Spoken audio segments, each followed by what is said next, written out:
Hey, it's Tommy Allen from TommyAllenMusic.com. This week we have Will Wilde. Come check it out. Well,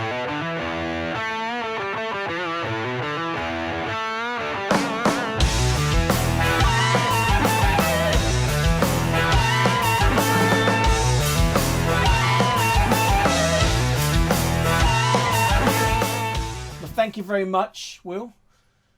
Thanks for having me. It's great to have you here, finally. Yeah. Last time I saw you was at Matt's Festival, the Old Bush. That was it, yeah. I think I still had a neck brace on at that point. Yeah, that was one of your early ones back after your recovery. Yeah, right. I think it might have been the first one back, possibly. Well, you're looking good now. How is the recovery? Thanks. You totally... Yeah, I mean, it's the bones have obviously fully healed. Yeah, still having a few little problems with my neck and stuff. If you see me doing this now and again, trying to keep my neck moving, but yeah, I mean, I'm back playing and singing. So. And it hasn't affected you on the road, not the playing, but the long drives and the. Well, it's a bit early to say really, because since then, obviously COVID hit and we haven't done any tours. Right. So, okay. Yeah. Right. So, find it out when we hopefully go back to normal. Yeah. So, jumping into it then, what's your earliest childhood memory of music? Oh man. I don't know. I mean, I've got videos of like home videos of me aged 2, dancing around to Walking by Myself by Jimmy Rogers, with like Big Water Horton on harp, and my sister coming in and wanting to put the Jam on, and me going, no, we don't want the Jam on, we want to listen to this.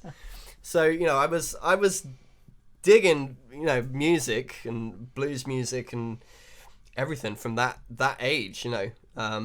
There's another video of me from then, like listening to a whole Rod Stewart album with headphones on, I'd just sit there and listen to the whole record. Like, it was the greatest thing I'd ever heard, So I've always been really into music from as long as I can remember. I think the first record I bought of my own was Dangerous by Michael Jackson. I was probably, 7, something like that at the time. And I guess that's when I started to really identify with music, and it, that was my music rather than my dad's music that he was listening to. But yeah, as far as the harmonica, the first song that really resonated with me was "Help Me" by Sonny Boy Williamson. That and "Manish Boy," Muddy Waters tune. Right, and who's on that? Is that A Little Water? James on the original, yeah. But I was listening to a lot of Muddy Waters stuff when I started playing harp. The main albums of his that influenced me were the King Bee album, which is Jerry Portnoy, and the Hard Again album, which is James Cotton. And where did the blues come into your house? Is that through your dad then? All through my dad, yeah. Grew up hearing all that old chess record stuff. Muddy and John Lee Hooker, Little Walter, Howlin' Wolf. Yeah, it's just always been there. And you mentioned your grandfather was a wartime jazz and blues pianist. That's right, yeah. Is this your dad's side of the family? That's my dad's side as well. He died when I was about 5, so I never got to play with him or anything. I never heard him play. He was very depressed the whole time that I knew him, and he didn't. He'd basically given up music and pretty much given up on life. But he was apparently very good. Okay. He was really into Louis Armstrong, and I've got one of his Louis Armstrong records actually, and I listen to it sometimes and kind of wonder how he would have listened to it, what kind of phrases he would have liked to play and what his vibrato and his tone would have been like, Do your dad have any stories about him? Not really from a musical point of view. I just know that he he was one of those people who could listen to anything and just sit down and play it by ear on the piano or on the trumpet. So, yeah. And then I read that 16 was when you found that harmonica at this That's place, right. and you stole it. Yeah, yeah. So yeah. where was you there musically at that point? Was you listening to any blues? Well, through all my teens, I was a goth, basically. So my favorite artist was Marilyn Manson at that time, and I was listening to a lot of, the kind of rock and metal that was around then. Bands like Rage Against the Machine, Korn, That's a great Silverchair. album. Yeah. And I was a drummer in a punk band and in a sort of metal rock band. And I was at a house party and I just found this harmonica laying around. It was like a plastic promotional Guinness harmonica in the key of C. And I basically nicked it, as you say, and I just kind of thought it'd be a cool thing to work out something on as like a party trick, I'd always thought harmonica was cool, mainly because of Sonny Boy Williamson, and I liked the idea that you could take it anywhere with you. But I never really intended to get good, I thought I'd learn a bit of like Bob Dylan or something easy, And I just found I took to it really quick. And after I'd been playing for about a year, just teaching myself, I went on this Euro blues weekend, like workshop weekend, and kind of realized I was better than than some people who'd been like trying to play harp for years, and that was kind of the point that I realized I could get properly good at this instrument.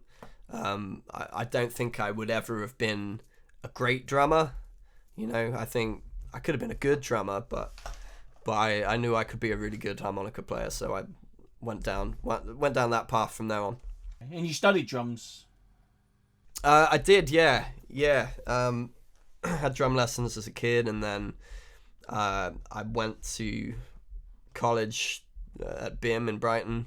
That's why I moved down to Brighton, and I was gonna study drums at diploma level, but in between auditioning for BIM and actually getting in was when I really started to get into harmonica. So by the time I started at drum college, I really wasn't too interested in playing drums anymore.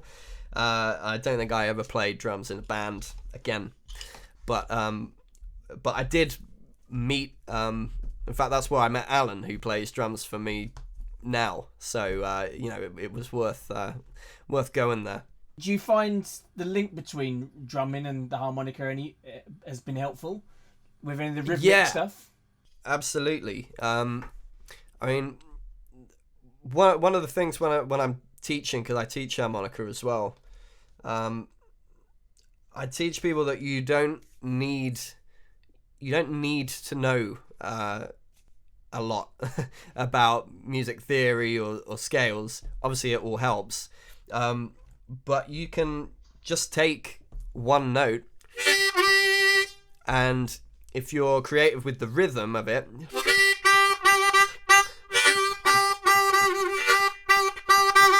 you can start making music just with one note. So I think the drumming that I did was really helpful. And when you're playing with like using the harmonica, do you have a favourite key to play in for certain stuff? Because I've heard you go way up in the high end, the reeds, don't you, sometimes? I do use the upper end a lot, yeah. I don't really have a favourite key. I like them all for different reasons, So something like a G is the lowest standard key harp.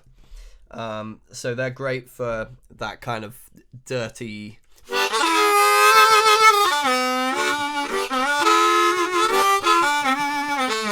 that kind of stuff. and then something like I don't know, like a D, which is higher.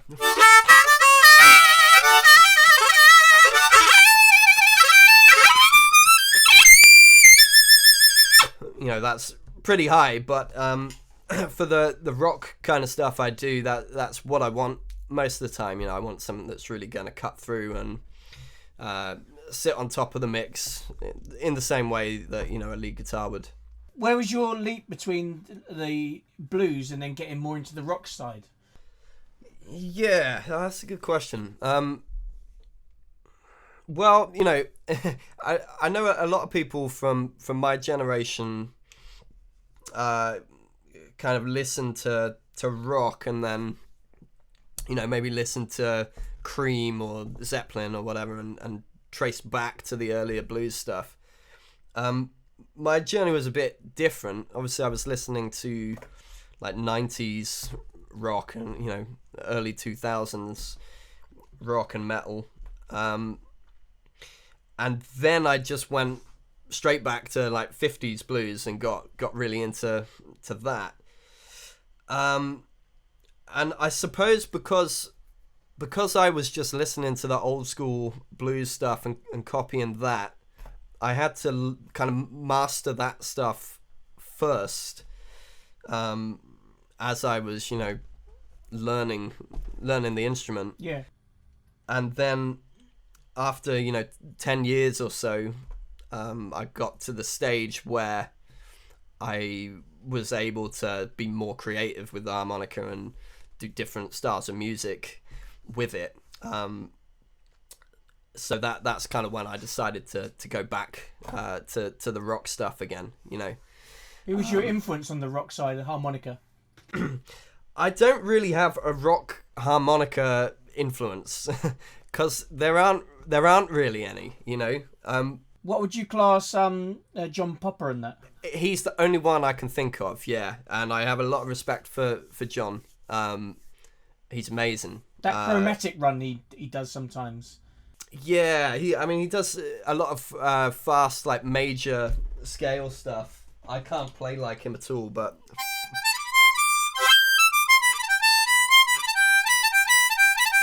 that kind of stuff. Whereas my stuff is more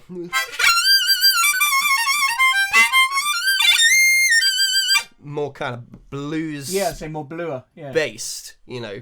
Most of my songs are minor, and most of his are major, basically. So I have a lot of respect for him, and he's kind of influenced me in the idea of a lead harmonica fronting a rock band, but he's not really influenced my style. What about Terry Macmillan? He's a cool player. Do you know what? I only actually found out about him recently. So I wouldn't say he's been an influence, but yeah, he was great. Have you heard the Larry Colton album with him?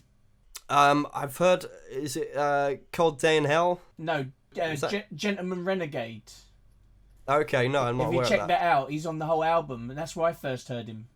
Oh, right. But obviously, because Larry Colton's a jazz guitarist, right? He plays some mad runs.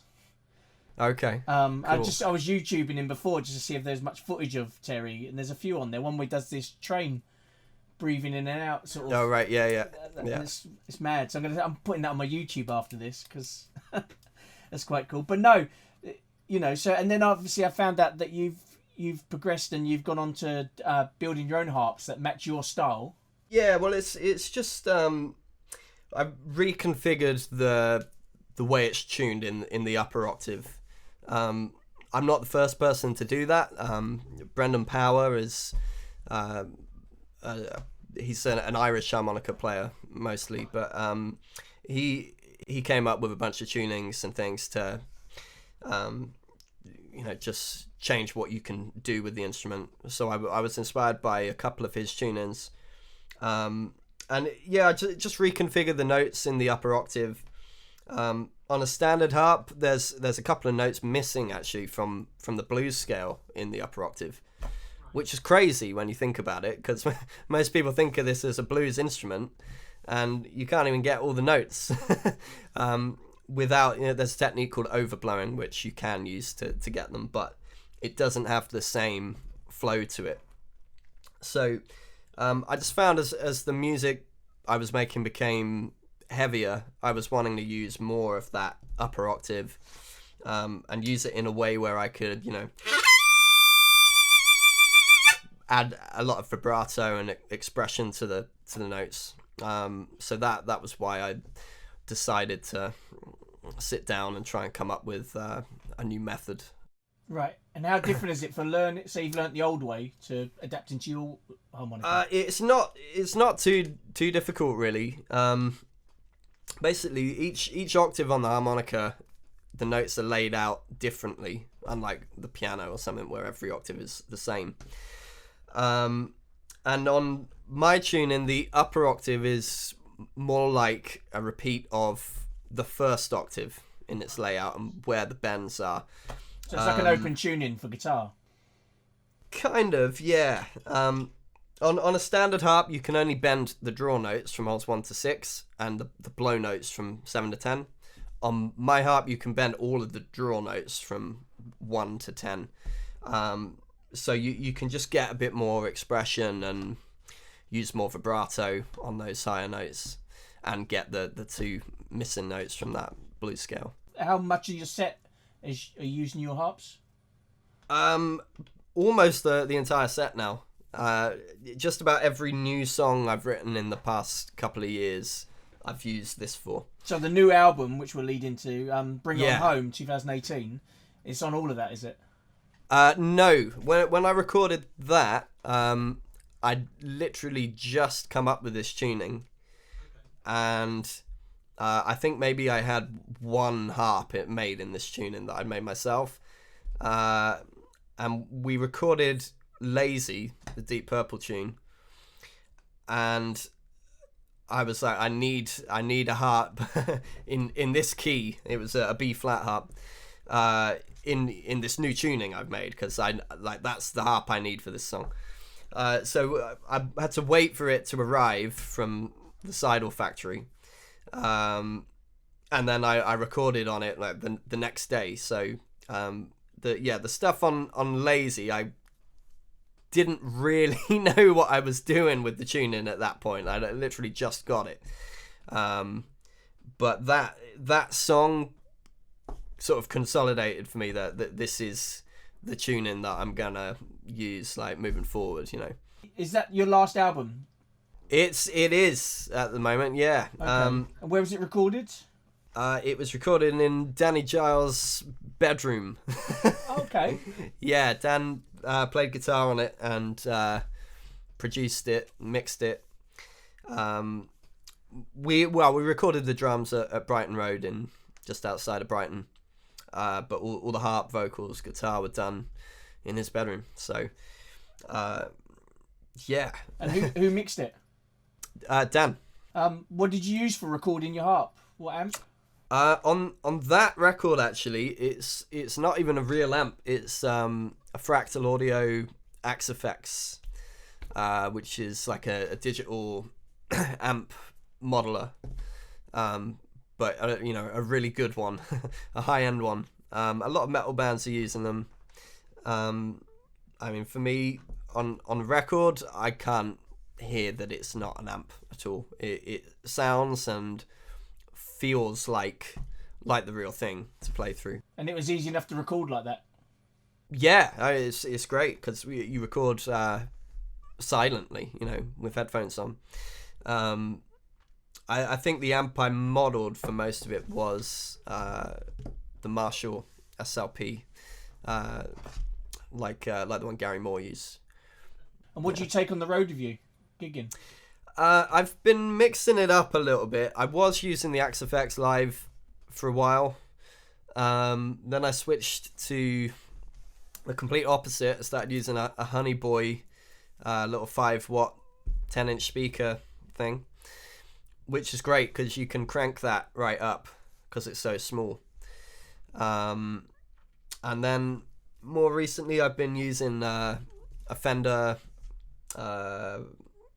Vibrolux reverb with two 10s, which is nice. I haven't played through any any amps since March right now. Like, I can't even remember what I do live anymore. Do you use pedals at all when you're out? I go through phases with pedals. Like, I've always got a bit of delay or reverb, or often both together.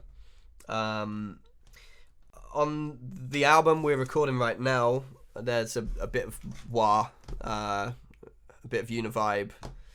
There's a ring modulator on one song, maybe a bit of overdrive. But live, I used a whammy pedal on one track too. Live, I try to keep it simple. You know, I'm not one of those people that's really into gear and pedals. It's just something that I have and use out of necessity, you know. But I'd rather not have to bother with it all, to be honest. So how many songs in are you on this new album? It's more or less done. We've been holding it back. I mean, we actually started writing and recording this album about nearly, I think it'll be 2 years in January. Because obviously last year I broke my neck, and then this year COVID, so that's all slowed it down. And yeah, at the moment I'm a bit wary about releasing anything, because we don't know when we're going to be able to tour again, and ideally we want to tour this album when it comes out. But yeah, we've got about 12 tracks done, I think. So I'm just going to keep writing, trying to better the ones we've got.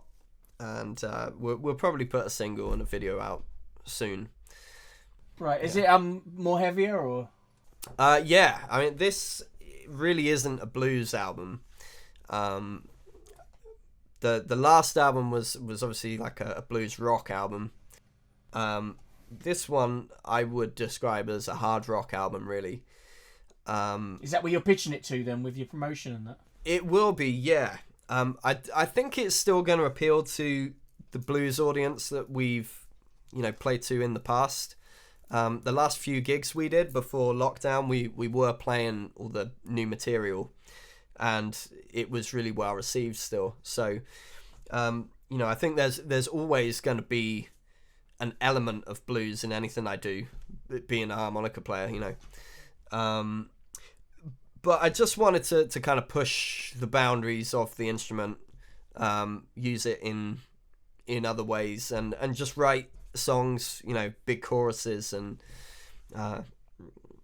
just write some tunes with hooks and choruses rather than just more 12 bars. What's your method for writing? It does vary, but the thing that's been working most recently,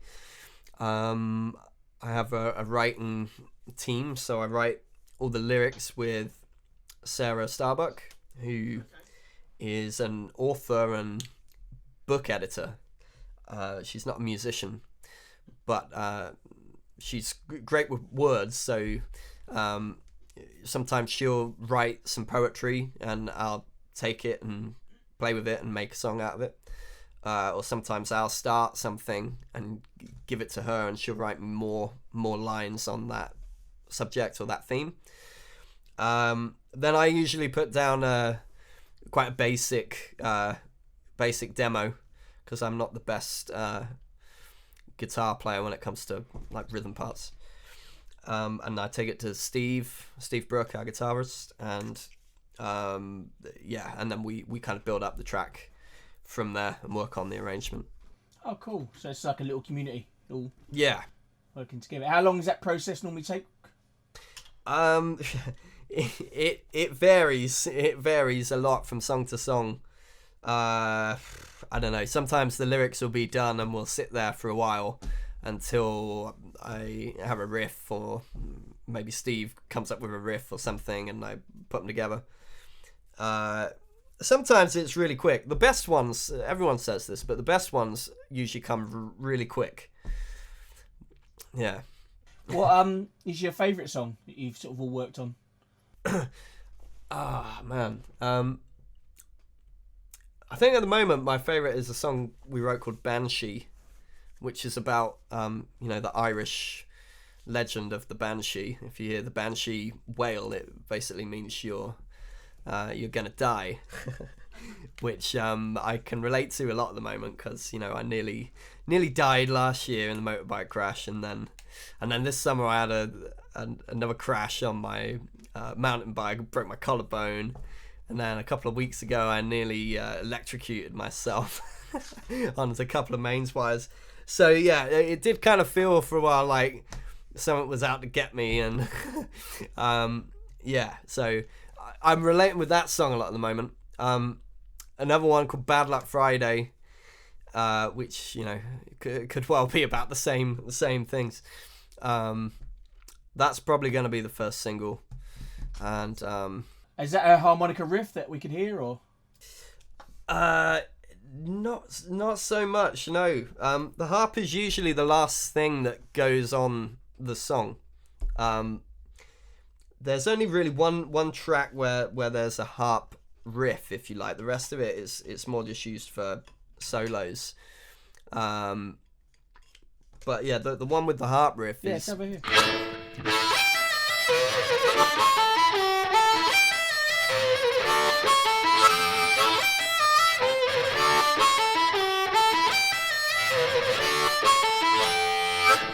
That kind of thing. Cool. It's a big heavy unison riff with the band. And the band double up on the riff today. That's right. Yeah. Cool. Yeah. Cool. Have you got a title for the album? I'm not sure yet. It might be called Bad Luck Friday. I don't know. Right. Yeah. So you're at that stage then with the title and the artwork. What you?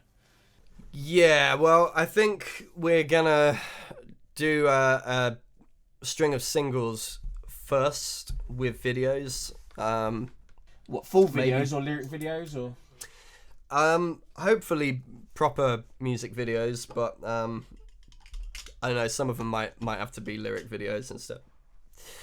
Yeah, we were gonna put a few singles out and then drop the album after that, just to try and get the most out of this record. Right. And how's Spotify been for you? Spotify hasn't. I mean, I was signed to a label in Germany up until now, so they kind of had control of all that stuff. And I've spent the last 10 years trying to get out of this record deal. So that's something that I'm going to be more involved in and keeping an eye on myself, dealing with myself from here forward. But yeah, up until this point, Spotify has not been something that I've really been using myself. No, but you're going your own way then now, and going to start sort of managing all that yourself. Yeah, for sure. I mean, it would have to be a very, very good deal for me to want to sign to anyone right now. They'd stitch you up then? Yeah, basically. Right, okay. That's why we did a covers album last, if I'm honest, was to fulfill the contracts and get out. But, as it happened, it turned out to be quite a good project. There were some good covers on there, but yeah. No, well, that's good then, because that's quite exciting you've got an open road ahead of you now, so... That's it, yeah. So... And the whole lockdown situation and no touring has actually been quite useful, because I've been reinventing myself in terms of the writing and the playing, singing, everything, new band, everything.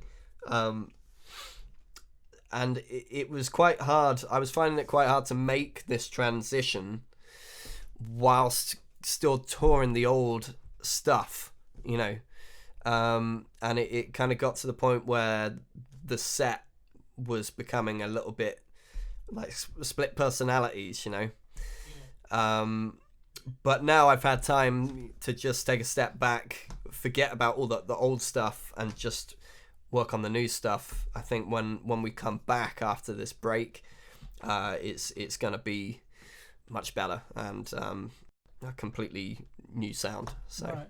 Is your dad behind all your music and that? Behind it, and he's always been very supportive. Yeah, yeah, he supported me a lot, especially, with the first record I made. I can't remember when that was, like 2010 or something. But yeah, he helped to fund that record. How old are you now? 32. I keep forgetting if I'm 31 or 32. But I'm pretty sure I'm 32. And how's the musical relationship between you and your sister? Because I don't really know your sister. So right. Yeah, I mean, it's still good. We made a conscious decision to kind of part ways somewhat musically a few years back, because we had quite different styles, and it was causing me some problems touring the circuit, because people would say, oh well, you're already playing here with Danny, like we don't need to book your band, and I'd be like, well, yeah, but it's it's a completely different thing, and a lot of people didn't even realize that I had my band. They just thought I played harp for her, so I put a bit of distance between us for a while. Now we started doing the occasional acoustic duo collaboration, which has been fun. And it's a good chance for me to play like more traditional bluesy stuff. So I still get to use that side of my playing as well. So what would Christmas be like then in the Wilde household? Would you both be arguing about music or not talking about music? No, I don't think so. We used to fight a lot as kids, but we always got on. So with your sister, I was just saying, at Christmas and that, you don't get out the guitars and harmonicas at home and... Yeah, occasionally that happens. But we've always played music together in one form or another. Going back to when we were kids, I'd play drums and she'd be singing. We were in a goth rock band at school called Nancy's Bride, where she was the singer, I was the drummer. We had a guitarist and bass player as well. So we I think we always will play together in one form or another. And you say you're in Brighton. Are you from Brighton? No, not originally. I'm from the West Country, Wiltshire, little village near Malmesbury, Swindon kind of way. Right, and how old was you when you moved to Brighton? 17.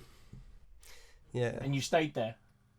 I've stayed here ever since, yeah. I can't really think of anywhere else in the UK I'd want to be now, Quite like Bristol, quite like Edinburgh. Manchester could be cool, but I've been here so long now, and all my band are here and everything. I've kind of put roots down here, so I don't think I'll be leaving anytime soon. If you had 3 wishes, what would you wish for? Oh man, that's a good one. Well, loads of money has to be one of them, doesn't it? Because let's face it, you can pretty much do what you want if you got loads of money.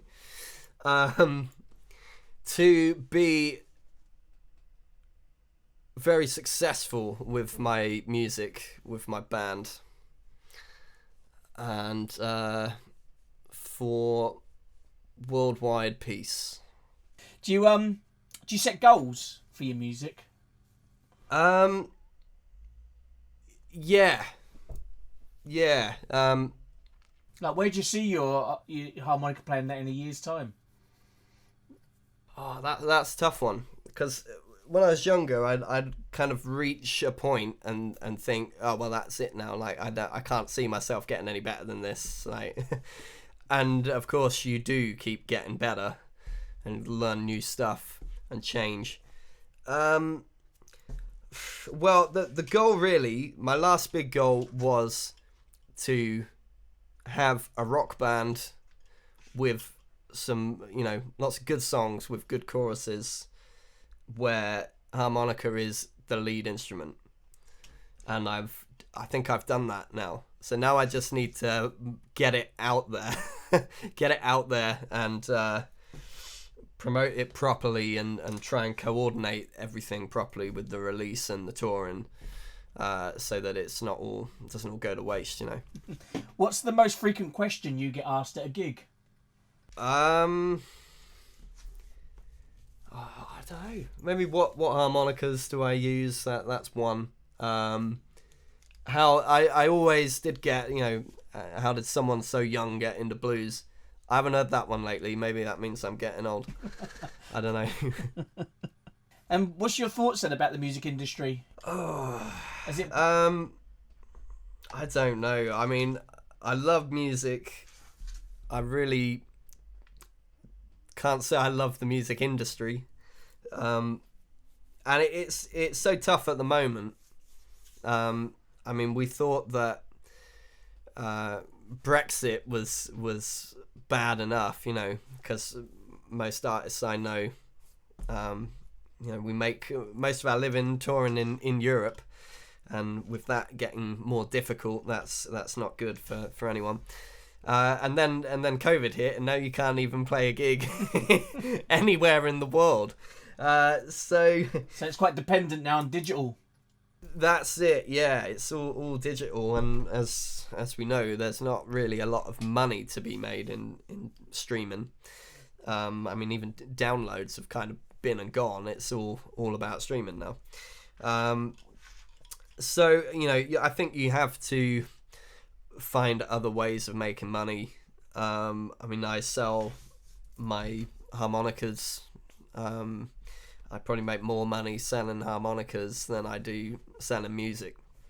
But you got to use the music to promote other sources of income. So again, it's back to doing it live then, really, isn't it? When possible. Yeah, right. Yeah, it needs to be. What's the biggest hurdle you've had to overcome in the music? In what sense? Well, like with your playing, you say you hit a brick wall. Have you what? Oh, right. I think you just have to think outside the box a little bit. Maybe listen to some different stuff. I've always found talking to other musicians is quite helpful. And I've always had quite close relationships with the guitarists that have played in my band, like Stuart Dixon years ago, and then Danny Giles for a few years, Steve Brook now.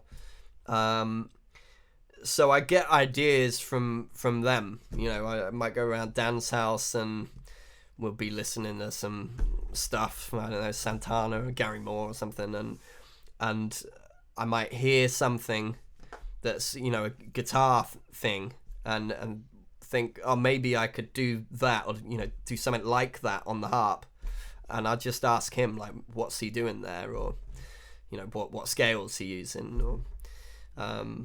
or just ask what do you think I should do next. Like, I'm bored of playing the same old stuff, and he might suggest harmonic minor scale or Phrygian dominant or something like that you never hear harmonica players do. But there's no reason why you shouldn't do it. Guitar players shouldn't get to have all the fun. No, well, I think I've read stuff where old guitar players used to nick stuff off the horn players back in the day. Yeah, right. So it's same sort of idea. That's it. I've been listening to a lot of sax lately as well. A lot of Candy Dolfer and Maceo Parker. And obviously they're very different to like my style of music, but alto sax stuff translates pretty well to harp. I suppose it's just the speed of some of the notes they gliss over.